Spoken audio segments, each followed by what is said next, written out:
Okay, GC next.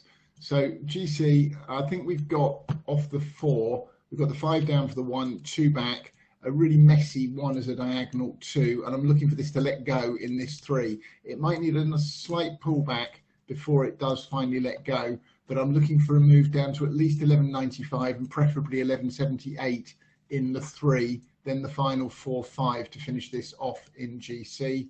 And then just looking at the day trading chart this morning, waiting for it to come down, take out the 122 level, and then we've got that 12.14 below there. Below 12.14, absolute confirmation that the 4's in and we're good and up and running.